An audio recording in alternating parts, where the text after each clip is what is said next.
Salut à tous. Quand on parle d'écologie, on pense souvent aux catastrophes, canicules, inondations, incendies. Mais ce qu'on entend beaucoup moins, ce sont les bonnes nouvelles. Pourtant, il y en a. Dans cette vidéo, je vais vous partager 10 signaux positifs, des preuves que la transition écologique avance, que des solutions existent déjà et que l'espoir est permis. Alors installez-vous bien, on commence avec la première bonne nouvelle. C'est peut-être la meilleure nouvelle. Les énergies renouvelables battent record sur record. En 2023, plus de 500 gigawatts ont été installés dans le monde. Pour donner une idée, c'est comme si on construisait chaque jour l'équivalent d'un grand barrage hydraulique.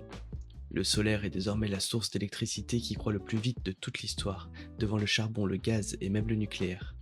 En Chine, la surface de panneaux posés en un an représente la moitié de la superficie de la Belgique. Et en Europe, pour la première fois, l'éolien a produit plus d'électricité que le gaz. L'Agence internationale de l'énergie prévoit que d'ici 2030, les renouvelables représenteront un tiers de toute l'électricité mondiale. Bref, la bascule est déjà là, les fossiles ne disparaissent pas encore mais ils reculent. Et ça, c'est nouveau. Dans les années 80, on découvrait un immense trou dans la couche d'ozone, au-dessus de l'Antarctique. À l'époque, on craignait une explosion des cancers de la peau, des cataractes et la destruction des écosystèmes marins. Mais les pays ont réagi vite. En 1987, le protocole de Montréal a interdit les CFC, les gaz utilisés dans les frigos et les bombes aérosols. C'est l'un des rares accords signés par tous les pays de l'ONU. Résultat, selon l'ONU, la couche d'ozone s'est déjà épaissie de 30% depuis les années 2000. Et si on continue, elle sera totalement réparée d'ici 2060. C'est l'exemple parfait que quand l'humanité agit ensemble, on peut réellement inverser une catastrophe écologique. Nos déplacements changent aussi. En France, il s'est vendu plus de 700 000 vélos électriques en 2023. Pour comparer, c'est 2 fois plus que de scooters. Dans certaines villes comme Strasbourg ou Copenhague, plus d'un trajet sur deux se fait déjà à vélo. Le Luxembourg est allé encore plus loin. Depuis 2020, tous les transports publics sont gratuits. Résultat, une hausse de fréquentation de près de 10%. Et en Norvège, plus de 80% des voitures vendues sont électriques. À Oslo, on installe même des chargeurs intégrés dans les trottoirs pour recharger en stationnant. Ces exemples montrent que la transition de la mobilité longtemps vue comme impossible est déjà en train de se réaliser. Le retour de certaines espèces est une vraie victoire. Le loup avait totalement disparu de France au début du XXe siècle. Aujourd'hui, on compte plus de 1100 individus répartis dans plusieurs régions. Le bison d'Europe, qui avait failli s'éteindre au siècle dernier, a été réintroduit en Roumanie, en Pologne et même dans certaines forêts d'Allemagne. Dans les océans, les baleines à bosse connaissent une croissance spectaculaire depuis l'arrêt de la chasse commerciale dans les années 80. Certaines populations ont quadruplé.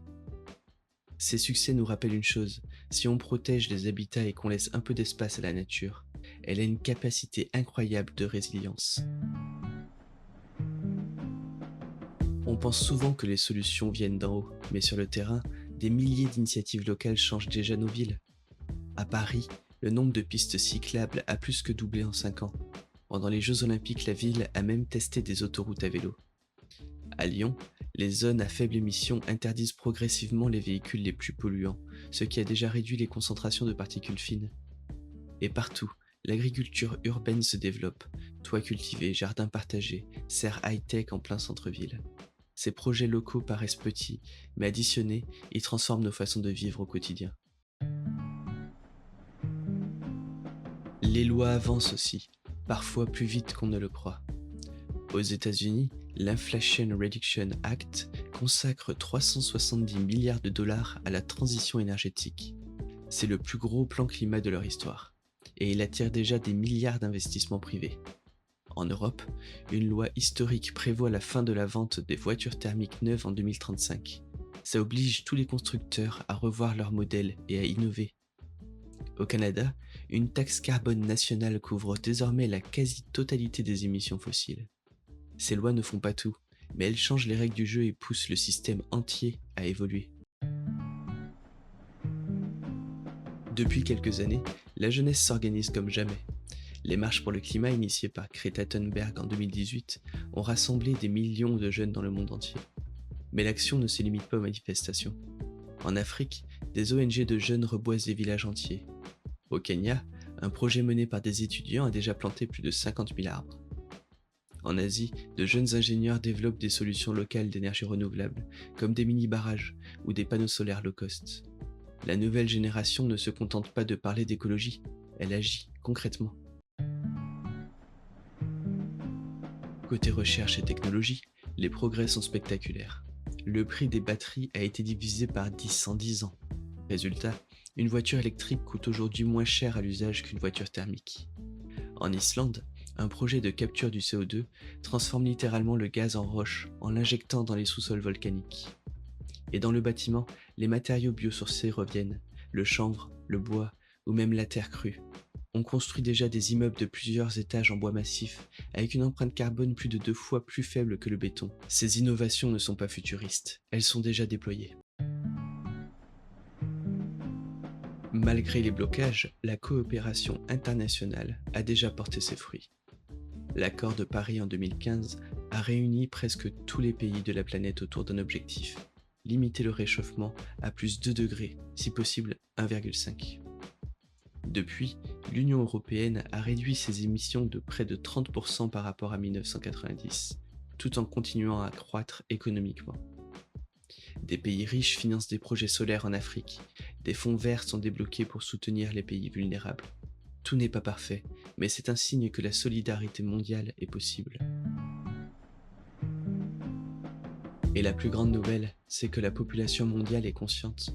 Selon un sondage Ipsos, plus de 70% des habitants de la planète considèrent le climat comme une menace majeure.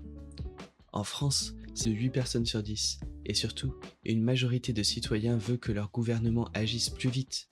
Cette pression est déjà visible, de plus en plus d'entreprises communiquent sur leur empreinte carbone, et même les banques commencent à réduire leurs investissements fossiles.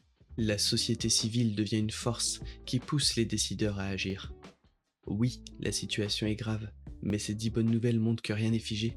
Des solutions existent déjà, certaines avancent vite, parfois beaucoup plus vite qu'on ne le croit. Alors plutôt que de sombrer dans le pessimisme, utilisons ces signaux positifs pour accélérer. Si cette vidéo t'a donné un peu d'espoir, pense à la partager et à t'abonner, parce que l'écologie, c'est aussi une histoire d'énergie positive.